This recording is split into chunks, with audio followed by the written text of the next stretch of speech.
Okay, we might make a start. Good afternoon and welcome to today's CFS Live event, a plan for Australia's economic recovery with our special guest, Dr. Jim Chalmers MP, Shadow Treasurer and member for Rankin. This, as you all know, has been an economic year like no other. We've seen Australia slip into recession for the first time in nearly 30 years. Unemployment has rocketed to levels we've not seen since the early 1990s.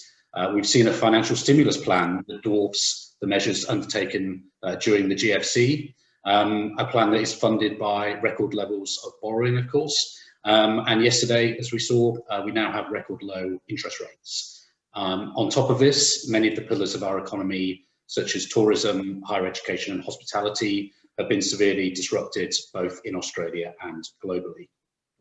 So our guest today has the unenviable task of working out how the country can recover from such an enormous economic shock and build back more effectively as part of the recovery. So we're really, really pleased and grateful that Dr. Chalmers can join us today to talk about his plan for the country's economic recovery. As many of you will know, Jim Chalmers has served as Shadow Treasurer since 2019 and member for Rankin in the great state of Queensland since 2013, having previously served as Shadow Minister for Finance, Financial Services, Trade, Investment and Productivity. Before entering Parliament, he served as Chief of Staff to the Deputy Prime Minister and Treasurer. As always, there will be time for questions after the opening remarks, so please put them through the Q&A button. But let me invite Jim Chalmers, Shadow Treasurer, to make some opening remarks. Yeah, thanks very much, James, for the invitation and the opportunity, and thanks to your team as well, Cass and everybody at the Committee for Sydney. I want to acknowledge the First Nations people of this country, particularly from where I'm coming to you from, Yugambeh and Yuggera country, just south of Brisbane in Logan City in Queensland. And I wanted to acknowledge really that and thank people for making the time for us on a day which is so jam-packed with other goings-on, including a presidential election, but far more importantly than that, the State of Origin tonight in Adelaide. And I ask that all of the Sydney friends on the call don't mention to Queensland friends that I spent time with you today. This is a bad day to engage with Sydney-siders. A lot's happened, as you rightly identified, James, since in the couple of years since I last addressed the Committee for Sydney when I was the Finance Shadow Minister. And clearly, I think you did a good job of summarising what we're up against at the moment. The first recession in 3 decades, the deepest recession in almost a century, 1 million unemployed, another 160,000 expected to join them by the end of the year. So, you know, clearly, you know, fairly extraordinary times for the economy and for our country and indeed for all the countries of the world. I think the best way to look at this, and I might sort of give a sense of how I see the economy, where I think the big uncertainties are, and then what we kind of do about it going into the future with some reflections on the way through on the budget, which is still only about a month old. So first of all, I think we have a good sense now of the kind of size of the initial economic shock, which has come from the pandemic and all the associated issues. But there's a bit of uncertainty about the shape of this recession or the shape of the downturn and its aftermath as we head into the recovery. We know that, you know, we had a record-breaking contraction in the last quarter in the economy, but we don't yet know how much of that is enduring. Obviously, the recovery will be patchy. Some people will start to gallop ahead before too long, but for a lot of people, what will look like a recovery on paper over the next 12 months or so will still feel like a recession, particularly for those people who have lost their connection to the labour market or who are in those really precarious parts of the labour market in particular. And I think that, you know, it's worth acknowledging all of the various uncertainties as we try and do our best to come up with the best economic policy to respond to the crisis and to build a stronger economy into the future. It's worth acknowledging that there are at least 3 big uncertainties, plus one that's kind of created by government decisions. So the uncertainties are obviously whether or not there are any subsequent outbreaks. We saw in Victoria how damaging it can be if we have subsequent outbreaks. If we can't keep a lid on the spread of the virus, clearly that's a source of uncertainty. The second one is the timing of the vaccine, not just the discovery of the vaccine, but how efficiently we can deploy the vaccine, recognising that we need to get almost all the population vaccinated. People need 2 jabs of this vaccination, and so we need to do that really efficiently and make sure that we're doing that in the best possible way. Then, of course, there are all the overseas uncertainties, subsequent outbreaks overseas, what's happening in the economies of our major trading partners. The UK has taken a turn for the worse. The US is obviously in all sorts of strife when it comes to dealing with the pandemic. India, Brazil, really right around the world, a lot of the countries that we rely on very heavily are obviously a source of considerable economic uncertainty in our own domestic economy. And then the last source of uncertainty, which is a bit different to those first 3 because it's a function of government decisions. But I think what most economists, and certainly what we are watching very closely, is the impact of the withdrawal of the various types of economic support which were put in place in the depths of the crisis. And so how the government unwinds JobKeeper and JobSeeker, how the banks unwind some of their accommodating arrangements, how the Reserve Bank interacts with all of this. This is another source of uncertainty because we want to make sure that support isn't withdrawn too soon in a way that cruels the recovery before it gathers pace. So those are the uncertainties.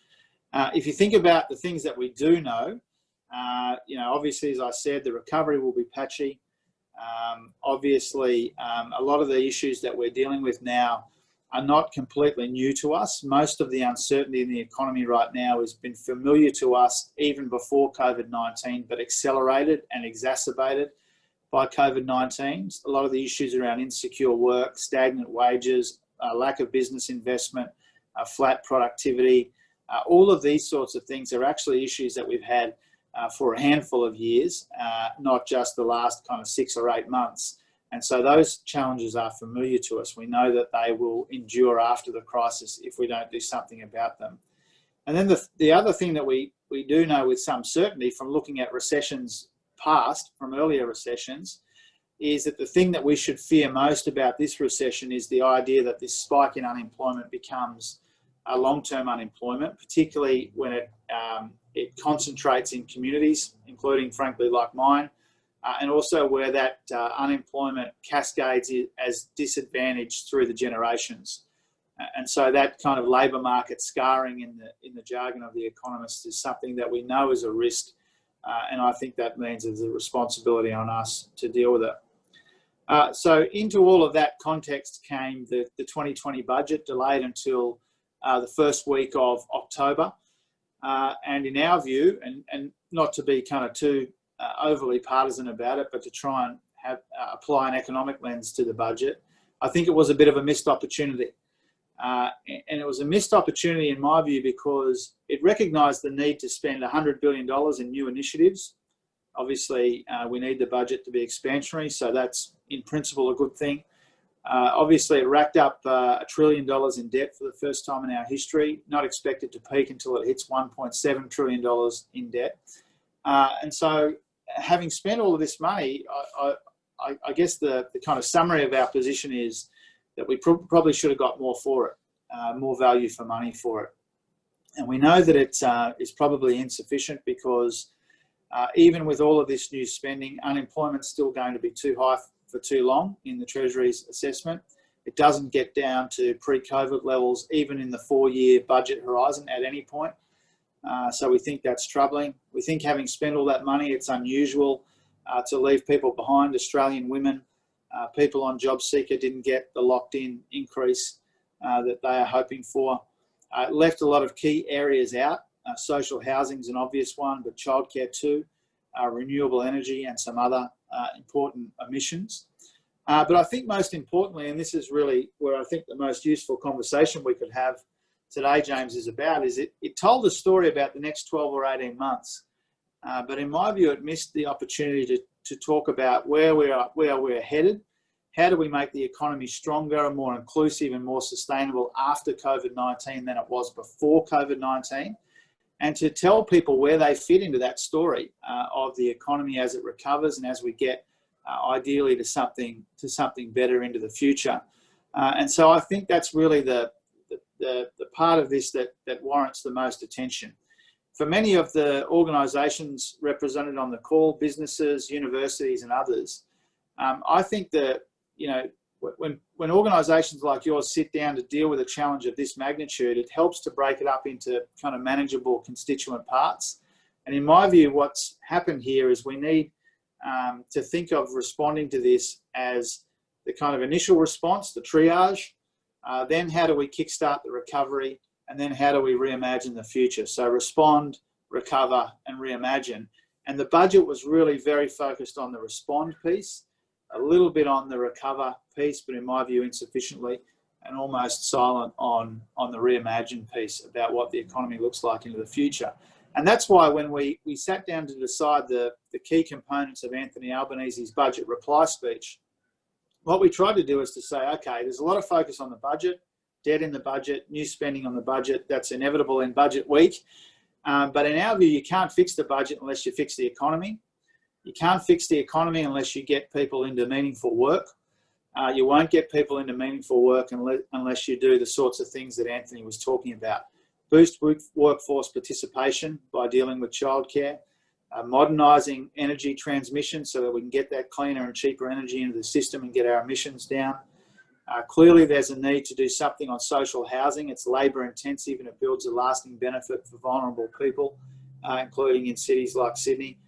And then fourthly, you know, if we're going to spend all of this money, and including on massive defence projects, infrastructure projects, rail in particular, all of that spending is welcome. But if we're going to do that, how do we recognise that government procurement's a really important tool where we should be getting better jobs outcomes, and particularly better outcomes for our apprentices? And so we said that every 10th employee on a big Commonwealth funded project like those I've mentioned should be an Australian apprentice. Now, clearly there are other things that we need to talk about and think about when it comes to the future of the economy.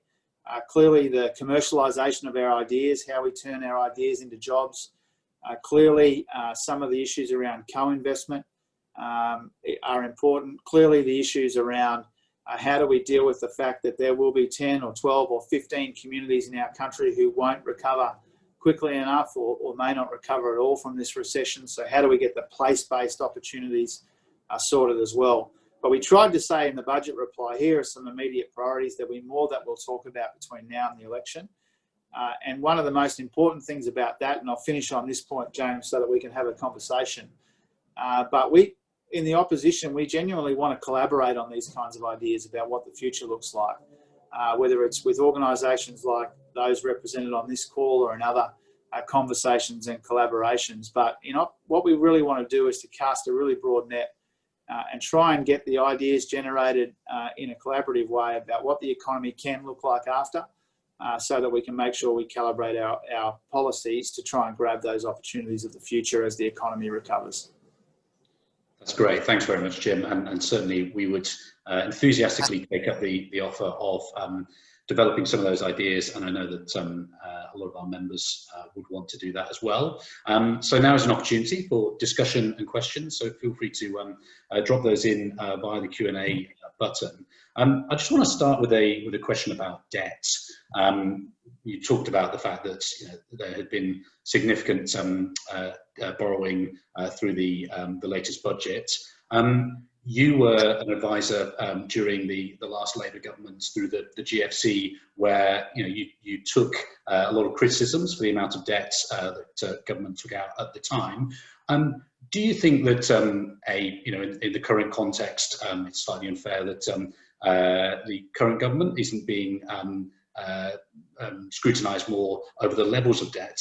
But also, do you think it's borrowing the right amount of debt? Would you like to see more taken out? Yeah, well, I mean, there are a few parts to that. I mean, first of all, obviously, it's frustrating that a lot of the same characters who were extremely critical of borrowing in 2008 to 2010 are all of a sudden far less critical of that. But that's, sort of a secondary issue, I guess, an issue around political commentary. I think on the substance of it, which is what matters, the level of debt is important, and clearly times like these warrant extra borrowing so that we can intervene in the economy and try and protect people's jobs. But really what I've tried to do is to put the emphasis on the quality of borrowing as well. If you're going to borrow $1 trillion and you're going to spend $100 billion in new initiatives in one budget, which is, almost unprecedented, then you want to get good value for money there. And my fear is the way that the budget is constructed, it does some good things around business investment, some things that we've been able to support in the parliament, but it pretty much puts all its eggs in one basket. And we would have thought if you're going to borrow that much money, then it's weird to not have social housing or childcare or energy modernisation and that sort of thing. So the quality of the debt matters a great deal as well. And then I guess the final point I'd make about that, which draws on that comparison that you made with Australia during the GFC. And I remember, it's still sort of burned into my memory, the decisions that Kevin Rudd and Wayne Swan and Julia Gillard and Lindsay Tanner took during that period. We sat down and we decided we basically tried to choose between higher debt or higher unemployment. We chose higher debt. Unemployment stayed under 6%, which is obviously, something that the whole country should be proud of. What's different about this crisis this time around is we've got dramatically higher debt and dramatically higher unemployment. And the best way to get that bang for buck for all of that debt is to think about what it means for the labour market. And I'm worried that the kind of borrowing and the kind of initiatives won't do enough to keep unemployment at acceptable levels.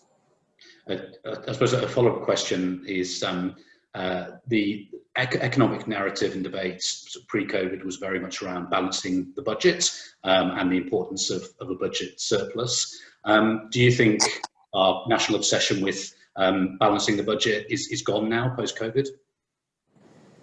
I don't know that it's gone, but I think there's been a welcome kind of sophistication about aspects of this conversation. I think it's almost universally accepted now that when things are as bleak as they are in the economy right now, then there's a case to borrow, to intervene, to support people, support their jobs, support businesses. I suspect at some point in the future, the old kind of boundaries of the conversation will return, but probably not for some time. I think there is recognition that we're in all kinds of strife. We see what's happening around the world and we see what we need to do here to prevent some of those outcomes. So I think for the time being, it won't necessarily be a deficit surplus conversation. We also need to recognise that the government's not expecting a surplus at any point in the next 10 years. And so they clearly can't campaign on it in the way that they have with some of the language that they have in the past. The final point I make about that, James, is like the surplus wasn't exactly a lay down misere even before COVID-19, and partly because of the bushfires, but not just that, it was an extremely thin projected surplus. And it was based on a lot of assumptions around wages growth and all of these sorts of things that hadn't been eventuating for some years, even before coronavirus. One of the kind of defining features of the economy before this year has been the underperformance in wages, in underemployment and all of these sorts of things. And that was feeding through to some pretty weak budget outcomes too. So we shouldn't assume that the government was going to sail into some substantial surplus and then along came COVID-19. There was enough about the fiscal situation and, more importantly, the economic situation before that troubled us about it too. Thanks very much. We've got a question about some of the high value sectors that were really important to the Sydney economy pre-COVID, such as tourism, higher education and hospitality. All have been severely disrupted by COVID, as they have in cities across Australia. Do you get a sense, I suspect I know the answer to this, but do you get a sense that enough is being done to support those sectors? Particularly thinking about things like higher education. There's obviously been a big debate around federal support for that sector. Do you think more could be done? Yeah, I think those are three good examples because they remind us that every sector is quite different. Obviously they're all being punished in one way or another by the closure of the international borders, some of the domestic restrictions, and the like. But if you think about those separately, clearly the university sector is it's not possible for them to easily fill the hole left by the collapse in the international student market. That's obvious, that's self-evident. So clearly we've made the case for the government to try and do more to support that sector through a difficult period, recognising that it will come back to some extent when the international borders reopen. So that's one. On hospitality, I would have thought the easiest thing to do to prevent that big collapse in employment there would have been to not come up with what we think were overly restrictive requirements to access JobKeeper.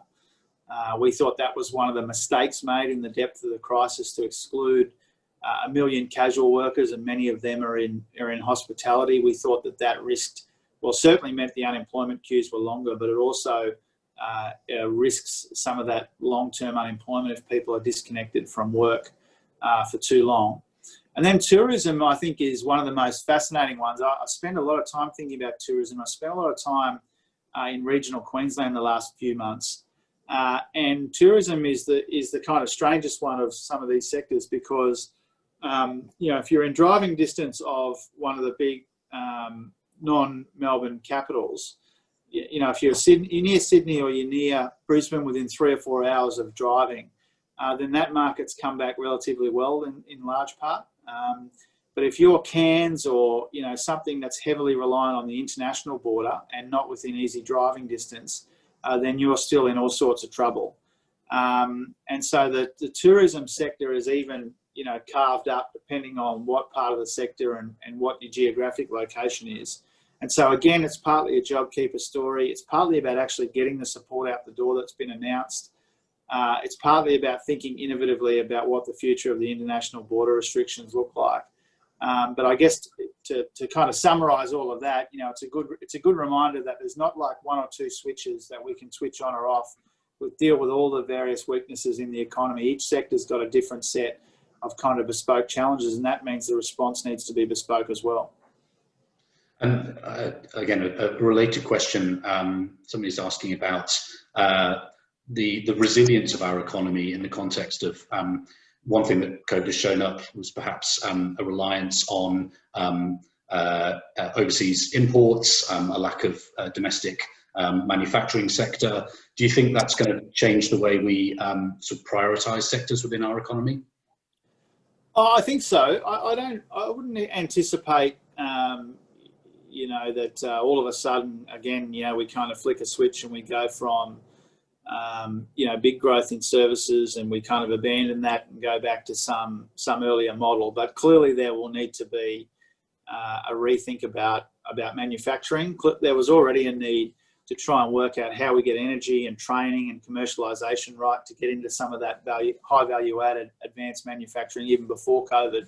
But I think it was a bit of a wake up call. And a lot of people are concluding that, even if there's not a wholesale change in our industrial structure, it does probably warrant, a greater emphasis on manufacturing and some of these other sectors. And when it comes to our international markets, again, clearly people were exposed. Some industries were particularly exposed to the vagaries of the volatility really of the Chinese market in the initial stages and some of the decisions taken by the Chinese government since then. But again, it would be pretty strange for our industry and for our specific businesses to turn their back on some of those big opportunities in China and India and other big markets just because of what's gone down here. A bit of diversification is good. Diversification of risk is good. Diverse, broad markets are good. Broad, complex industrial structures are good, but that doesn't mean going from sort of what we had before to something entirely different. When there is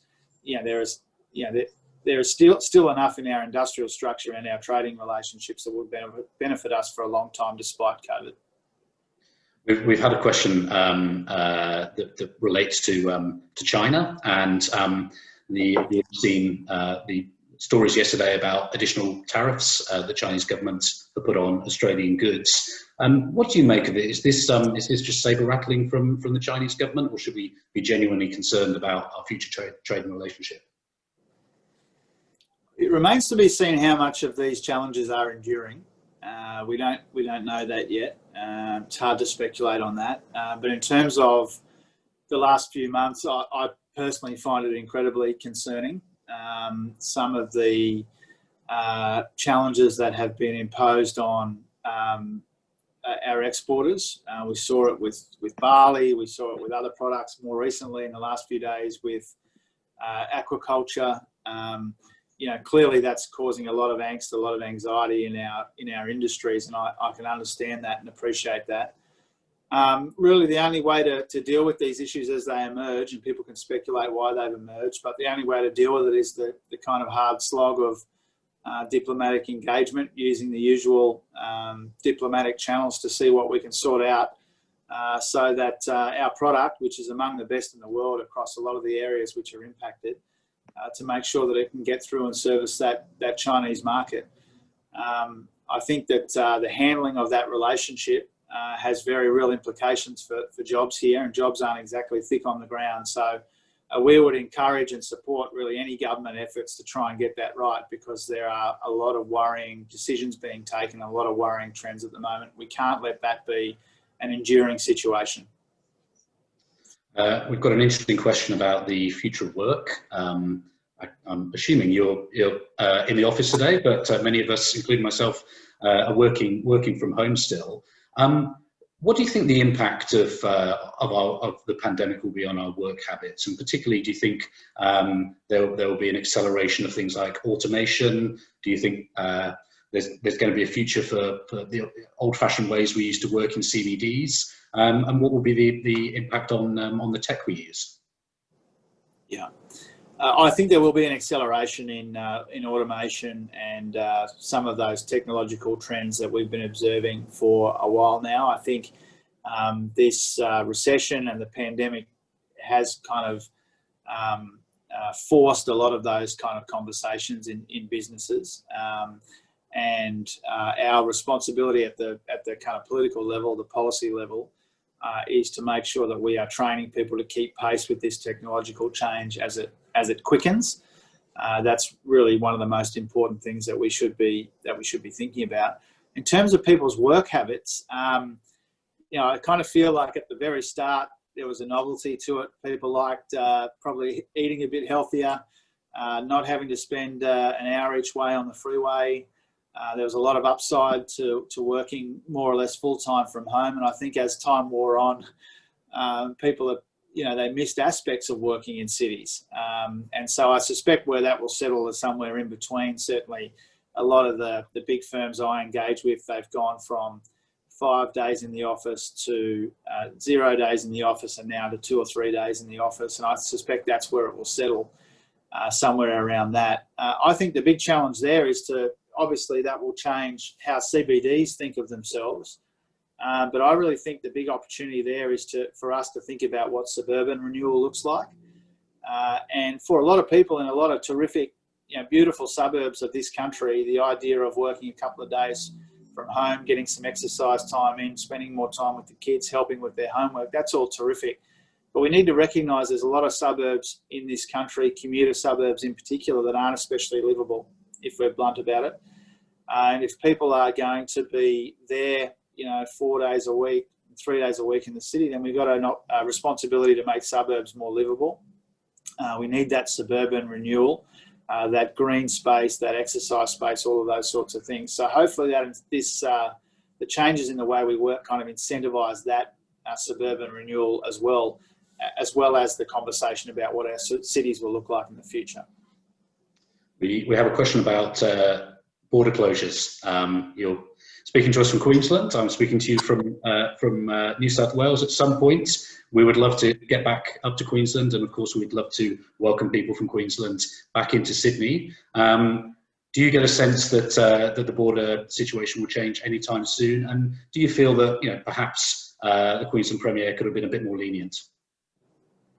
Well, we'd love to have you up here as soon as possible. We're a very welcoming lot. I suspect that the arrangements are changing pretty fast, but I don't know that for sure. I haven't spoken to the Premier about it for a little while, so I don't want to kind of speak for her or for the Chief Health Officer up here. but we've already seen a heap of movement in the arrangements for coming into Queensland. I suspect that will continue, if I had to guess. In terms of whether or not she should have been more lenient, I'm not just saying that because she's from the same kind of political stable as me, but I think one of the reasons why we've been relatively successful here is because we've recognised that the worst possible thing for the economy would be a subsequent outbreak.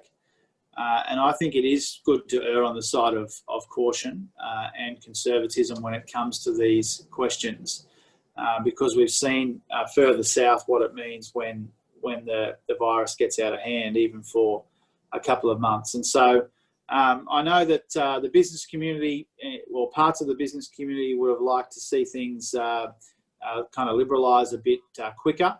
I understand that. I totally get it. And I agree that we don't want the borders closed or the restrictions imposed for any longer than is necessary. But I kind of feel like it's hard to argue that the decisions that the Premier's taken haven't been good for the state. People want to assume it's a kind of a political thing, given we had a state election on Saturday, but the politics ran in kinds of all different directions. And I think when that happens, always really you should just take the best decision you can and defend it. She's done that. And I suspect before too long, things will be more open. It's been interesting to watch the National Cabinet process from the beginning of COVID, where everyone lauded, this is the future, this is the way we're going to make decisions nationally. Obviously, there have been a few bumps in the road since then, but are you a fan of the National Cabinet model, and is it something you'd see to keep if you were in government? Yeah. I don't, this will sound flippant, but it's not supposed to. I mean, some of us have always believed in the capacity of whatever you call it, COAG or National Cabinet. I've been a believer. I've worked in a state government. I've always believed in the capacity of more effective Commonwealth state interaction. And it was pleasing to see that the government was able to find a model that they believed in, because for the years kind of immediately before National Cabinet, COAG had never met less frequently. It was becoming quite run down. And so if this is the best way for the current federal government to rejuvenate that and be enthusiastic about com-state relations, then I think that's terrific. And I think particularly early in the crisis, they did work together quite effectively, and they did come up with decisions and protocols that I think served the nation really well. So I think it is important to acknowledge that. I'm worried about the fraying of it since then. I am genuinely concerned that, what was quite an effective crisis management platform for a couple of months didn't, survive, into this beginning of the recovery. And so I think that's unfortunate. I think the really useful parallel to draw, I think, and you mentioned my experience in the former Labor government, one of the things that went really well during the global financial crisis was the G20 was a really effective decision-making body. But what happened to the G20 was it was really good when things were dire, and then as things start to get better, G20 really became quite diminished, and I'm worried about the National Cabinet suffering the same kind of fate as the G20, where it's not as good as processing and dealing with issues in more normal times as it was during the crisis. So we're putting some thinking into what the best version of, whether it's National Cabinet or COAG, whether it meets by video or in person, whatever you call it, we are putting some thought into what the best version of that is for more normal times, which recognises the initial success of the National Cabinet, but also recognises some of the ways that COAG wasn't working as effectively as it should have been before this year. Thanks very much. We're just going to return to a question about infrastructure. You talked about the importance of infrastructure projects as part of economic stimulus. There are a number of major projects within Sydney that we feel would benefit from federal support. I think sometimes there's a sense within Canberra that infrastructure needs to be left to the states to deal with. Would you see a future Labor government putting more national resources into big transport and other infrastructure projects that will benefit places like Sydney? Yeah. I think so. I mean, not to kind of write checks on a video conference, but I think anyone who's spent time with Anthony Albanese would appreciate, there probably hasn't been a candidate for Prime Minister more focused on transport infrastructure ever than he is as a former minister and as the architect of Infrastructure Australia, which was really one of the key microeconomic reforms of the last little while, creating that pipeline of infrastructure and getting some sense of rationality and independence into the assessment of priorities. So yes, infrastructure will be a big priority for us, but I think also in the nearer term, one of the things that we're trying to focus the public's attention on and the media's attention on is this problem we've got at the moment where there's a lot of announcements of infrastructure, but there's been in every single budget of the last 7, there's been a big underspend in infrastructure. So the announcement happens, you know, the hard hat photo opportunity with the orange or yellow vest on. And then when you go back and have a look at it, that there's been trouble getting money out the door into these projects. And so in addition to identifying good projects, committing to them, we also got to make sure that we can actually deliver them quickly, because otherwise we kind of lose a lot of that benefit as the spending gets shifted back into the years. And then the last part of that obviously is how do we get the workforce right? And you know, there's some really terrific white-collar jobs associated with the kind of engineering and planning of these projects, and we need to make sure we've got a workforce that can fill that. But also we need to make sure that we're getting the apprentices through, and that's why we've made that commitment that every 10th worker on these projects would be an Australian apprentice. Thanks very much. We are rapidly hurtling towards the end of the event, and I'm very conscious that you have a very busy schedule, Jim. I just wanted to ask one question before we go. You alluded to the fact that many people at home will be looking at the US election results coming in. At the moment, it's really too close to call, and we can't make any huge judgments. I just wanted to ask about, after the last federal election here, you spent quite a lot of time visiting parts of Queensland with big working class communities, blue collar workers, trying to sort of understand how Labor can reconnect with those sort of groups. The Democrats have tried to do similar things in the US and some of those swing states. Do you think that those kind of audiences who may have moved to more conservative parties in recent years, do you think they're listening to your message a bit more now? It's hard. I think it's hard to tell. I mean, clearly, the most important constituency in politics here in Australia and around the world are all of those you know, working people who are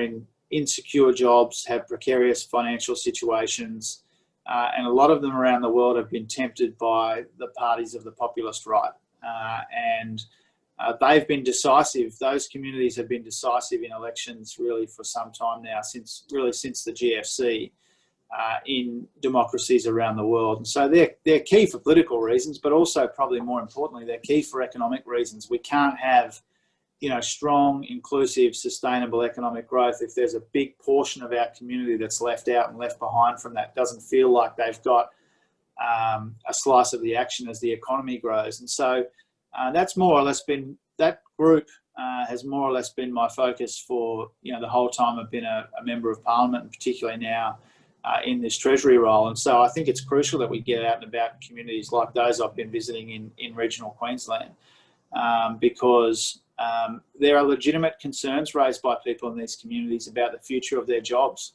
and what are their kids going to do and what are the opportunities and how do we make sure that people can access them. And so, you know, yes, they will. There is an audience there, and there's an appetite there for a political party that cares about their interests and cares about insecure work. I'd like to think that that's us, but I think it's hard to tell whether people are really listening right now with everything else that's going on. Thank you for that answer and for all your answers, and we really do appreciate you taking the time today. Hopefully, at some point, perhaps next year, we would love to host you in Sydney at a face-to-face gathering, because I think a lot of us are really looking forward to the day when we can have more face-to-face events. But thank you to Jim Chalmers, thank you to everybody watching at home and for all your questions. And let's all get back to watching the US results. Thanks very much, James, and thanks, Cass, as well, and everybody who's taken the time. I appreciate it. Great. Thanks very much. Bye.